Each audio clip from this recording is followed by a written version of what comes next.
You know, while I've been making a lot of changes to my routines this year, and I do mean a lot, something recently dawned on me. I have never addressed the topic on how to make changes to an autistic person's routine before. At least, not that I recall. Maybe it's time to change that too. It is essential for each of us to have our own structures and routines that work for us to bring stability and predictability to a rather uncertain world. The thing is, though, no routine stays exactly the same forever. You see it with people, events, organizations, even major companies. Change is just a natural part of life. It's how we all grow. The question is, how do we make these changes easier for an autistic person? Well, before we dive into that, we need to better understand why these routines are so crucial. And if your first thoughts immediately go towards preventing sensory overload, as well as anxiety issues, ding ding ding, you've been doing your homework. Now here's some extra credit. A routine can give us a sense of confidence, as well as independence. Which would you prefer? Having to constantly change things due to circumstances beyond your control, or doing things your way, on your terms? This is about far more than just sensory and emotion regulation, although they are important. This is something that empowers us to feel great about who we are and what we do, so we can tell the world, hey, my choices matter, my interests matter, and ultimately, I matter. That reminds me, making your structures and routines should also mean making time for your own specialized interest. Trust us when we say that doing things for other people's sake all the time can be very exhausting, with oftentimes little to show for it. The things in life that make you want to learn more, grow more, and explore more are definitely worth making time for. You matter, and thus your specialized interests matter. There are full-grown adults out there that collect toys, figurines, and models to proudly display on glass shelves, while other adults might be more interested in looking for vintage cars in junkyards.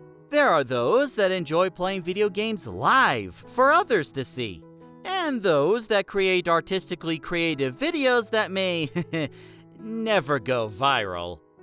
Why did that feel directed towards me? Anyway, maybe other people won't understand your interests the way you do, but so what? As long as you enjoy them, and they're not hurting anyone, your happiness is worth making time for. The best part? A stable routine can give us a safe place of well-being, and the stability in turn can make it much easier to adjust to new things than if we didn't have a safe place to fall back to. Ah yes, you're referring to the comfort zone. Exactly. It is always best to approach new things from a calm place with a clear mind, and that's exactly what a comfort zone provides. Sounds like some great benefits, right? And they certainly are. Until a routine stops working. Maybe you stopped growing, stopped connecting to people, or maybe you're feeling more stressed than usual even though you're following your routine to the note. Perhaps it's time for a change. So how do we do it? For starters, give yourself advance notice, be it a few days, a week, or more, in order to mentally prepare yourself for the change to come. You can use visual tools like a calendar on your phone or on a wall in your bedroom in order to keep everything clear and organized in your head. Now, this can go far beyond mere notices, especially if it's a major change. If it's a major change, you might want to do your due diligence and research the change as much as possible. Before I did my gym routines, you can bet your behind that I had many questions that needed answered. What gyms were near where I lived? What services did they provide? What were the costs? What exercises would I be doing? How many days would I be there and for how long? And, is the parking lot safe from thievery and vandalism? Just some minor details. The more unknown variables you deal with right away, the easier it becomes to adjust to a new thing. But don't get the wrong idea though.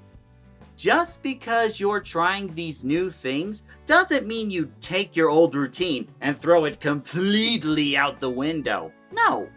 Instead, try to make these changes one at a time.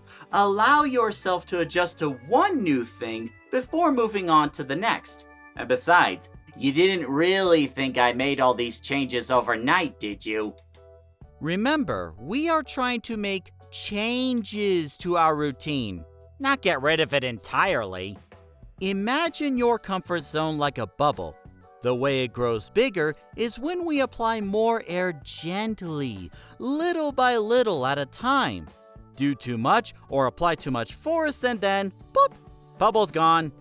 Try not to pop the bubble as you make your changes. This next part might be more passive than the other ones, but as you are making these changes more and more, you can become more adept to change itself, allowing you to become more resilient in the face of the unknown.